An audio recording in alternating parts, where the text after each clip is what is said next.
This is a mini lesson analysis on Marth versus Fox. So, as we've talked about, when it comes to beating Fox's running shine, you do need to be preemptive with a pivot grab. You can't react to shine, obviously. Um, and Fox's running cancel shine takes like 15-ish frames. So, a lot of if you think that the Fox is going to do an approaching shine, you got to do it a bit more reactively. Not reactively, proactively. Also, don't up throw up tilt below 13%. And uh, if they do neutral DI, um, then so here you could do just like a turnaround grab since he didn't do neutral DI. But if they do neutral DI, that's why a lot of times at zero instead of up throwing, a lot of marks will prefer to first of all pummel and then forward throw or buffer a down throw. That way you can build up to that 13% threshold faster. So don't up throw up till below 13 because yeah, it doesn't combo. Try not to lunge out of disadvantage. Just makes you a lot easier to hit or to get hit. Uh,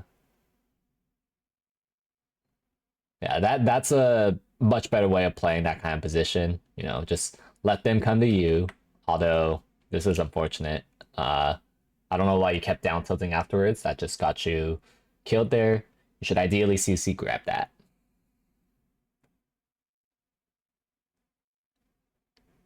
Yeah, definitely need stronger punish vision because what is this bear gonna really do, right?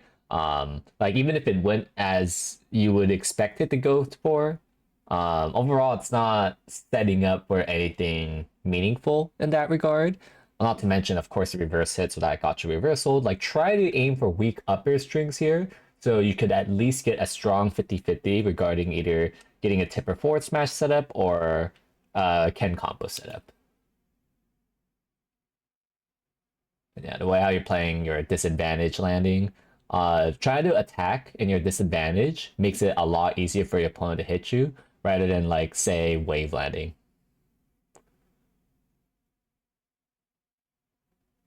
Uh, Try to cover in a way that makes a bit more sense. Like instead of doing that short hop fair, doing an F tilt or a jab here covers the same thing but more. Yeah, don't know why you down tilted there. Should definitely just grab there instead.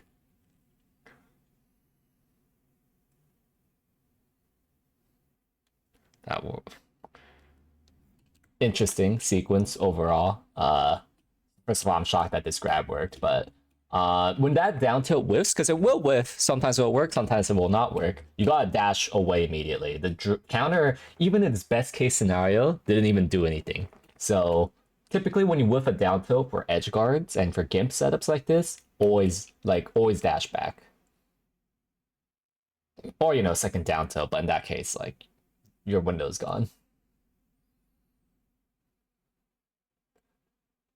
Try to do auto cancel fast fall nair. Your nairs are a bit slow when you try to do your nairs. It's a big reason why that nair failed. No, no, no, no. That up tilt literally does not set up for anything. When you had a strong 50-50 here, you literally could either set up for a Ken combo here or a walk forward tipper forward smash. Uh, Always take those 50-50s. Don't listen to the spacies that's like, oh, March is like auto combos. A lot of times Marth needs to make 50-50 reads to kill Fox. And that's the best you got a lot of times. Because passively building up percent here, Marth is known for struggling to kill at high percents. And Fox is no different. And meanwhile, when Marth's a high percent, like Fox could just land like a straight nair or like an up smash. Marth doesn't really get that benefit. Like you see how hard this is all getting now because you don't have a strong punish vision. Um, and eventually clean it up, but you don't want to play that for as much as you can help it. You really should have CC grabbed you.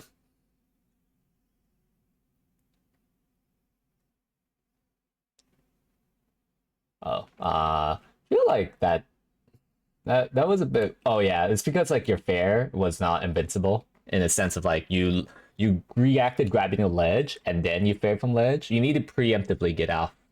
Like you can't react grabbing the ledge because then all your ledge invincibility will be gone. You have to predict when you will grab the ledge and then do the fair from edge. which often like it's too hard to do off of like a regular, like upping to the ledge. That's why you want to re-grab the ledge and then predict when you're about to re-grab the ledge and do a ledge option. Yeah, again, you need to be a little bit more proactive on punishing shine. Um, you know, if you're gonna grab, that is.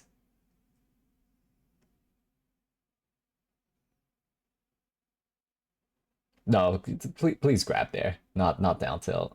Grab is the move that makes the most sense there. There, you're more proactive to forward smash. That's why it worked.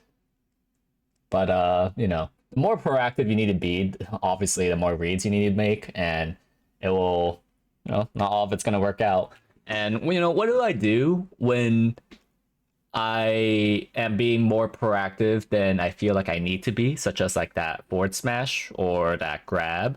Because that means that you're gonna have to make more reads, and eventually some of your reads will be wrong. And in that case, like a direction I want you to encourage is instead of fighting those positions directly, try to instead hedge bets based off of advantageous positions. Like step one is knowing like what part of a position needs to be proactive. But step two is like, being proactive only in advantageous spots. What those advantageous spots are can involve when your opponent with some moves or your opponent's cornered, etc. It's a lot of nuance there, but that's kind of a starter to kind of consider.